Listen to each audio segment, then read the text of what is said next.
Cher ego, mon ego, et chers égos, les vôtres qui me regardez. Nos égos nous ont accompagnés depuis notre enfance. Ils nous ont effectivement permis de nous défendre face à l'adversité de la vie.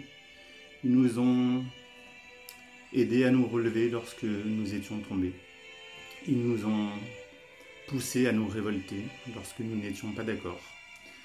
Et nous n'avions pas de mots à mettre là-dessus, c'était comme de l'instinct, comme l'instinct de survie. Et nous avons tous grandi, nous sommes tous arrivés jusqu'à aujourd'hui. Et en nous intéressant à la spiritualité, nous avons pu mettre justement ce mot sur ce mécanisme intérieur qui nous met en sécurité, qui nous pousse à nous battre et qui nous pousse à nous défendre et qui nous fait croire que la vie est un perpétuel combat. Et nous avons appris que l'ego était quelque chose de mal, que lorsque nous étions réactifs, c'était l'ego, lorsque nous étions méchants, c'était l'ego, que lorsque nous avions des mécanismes de défense, des mécanismes d'auto-sabotage, des mécanismes de destruction, c'était l'ego. Et en fait, nous avons mis tous les mots sur l'ego, nous avons mis tous nos malheurs sur l'ego, nous avons mis tout ce qui nous arrive de mal et tous nos comportements, tous nos agissements de travers, tout est de la faute de l'ego. Puis, finalement, l'ego avait bon dos. Parce qu'à chaque fois que nous avions ces comportements, ces mécanismes, ces schémas de souffrance, c'était toujours la faute de l'ego.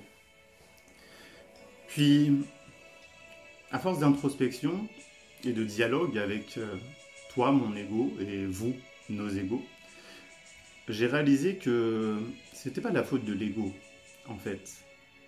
Mon ego m'a dit, mais c'est toi qui m'as appelé quand tu te sentais seul, parce que tu n'étais plus au contact des entités de lumière, tu n'entendais plus ton âme, alors tu m'as demandé à l'aide. Et c'est toi qui m'as convoqué quand tu te sentais impuissant dans certaines situations. C'est toi qui m'as encore appelé lorsqu'on t'attaquait dans la vie et que tu ne savais pas comment te défendre. C'est toi qui m'as élevé, c'est toi qui m'as dressé. C'est toi qui m'as poussé à devenir ce garde du corps, ce chien de garde. Tous les mots que tu me donnes sont de ta création. Et là, j'ai compris qu'effectivement, c'est pas l'ego qui est quelque chose de mal. C'est pas l'ego qui est mauvais. C'est la croyance qu'on met dessus et une manière de nous déresponsabiliser, de dire c'est pas ma faute, c'est mon ego. Mais l'ego, c'est une partie de nous. Puis nous avons lu et regardé des vidéos, nous avons appris plein de choses sur l'ego, toujours pour diaboliser l'ego, vaincre l'ego, tuer l'ego. Alors que finalement, nous n'avons jamais appris que si nous sommes là aujourd'hui, c'est grâce à notre ego. Si nous sommes en vie, c'est grâce à notre ego.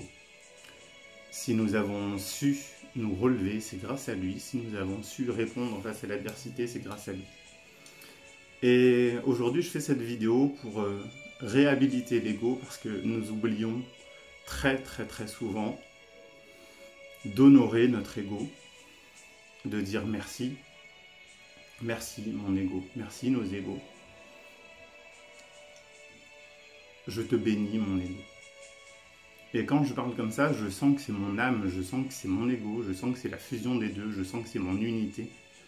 Et je fais cette courte vidéo pour vous dire que, effectivement, cet ego est sauvage et il nous fait faire des choses très maladroites. Il nous fait faire répéter des schémas de souffrance. Mais à force d'éduquer, de caresser, de pacifier notre ego, il peut devenir un réel atout et un allié. Il peut devenir d'accord avec notre âme. Et en fait, mon ego et nos égos sont fantastiques, sont d'une intelligence rare, d'une sensibilité incroyable. Mais c'est à nous de faire de cette sensibilité quelque chose qui nous mène à la tolérance et la compassion et non pas à la susceptibilité et la réactivité. Donc,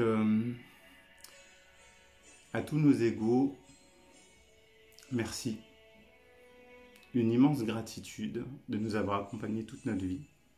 Mais grâce à notre conscience de lui et de nous, nous savons maintenant que ce bon gros chien de garde n'a pas besoin d'agresser tout le monde et n'a pas besoin de nous mordre nous-mêmes lorsque nous sommes en souffrance, car c'est bien ça. En fait, nous avons invoqué l'ego à chaque fois que nous étions dans une situation de souffrance, de solitude, un sentiment d'être perdu, un sentiment d'être en échec, un sentiment d'avoir beaucoup trop mal et que la vie est beaucoup trop dure. Donc, c'est pas la faute de notre ego, c'est notre responsabilité. Et à présent, c'est notre responsabilité de rééduquer, bien élever cet ego pour qu'il devienne comme un chien d'aveugle, comme dirait Johann, un bon Saint-Bernard qui porte secours aux autres. Et je crois vraiment que le chemin, ou en tout cas celui que je vous indique, est celui-là, c'est ne plus vous battre contre l'ego, parce que vous n'allez pas gagner ce combat, mais apprendre à vivre en paix avec lui.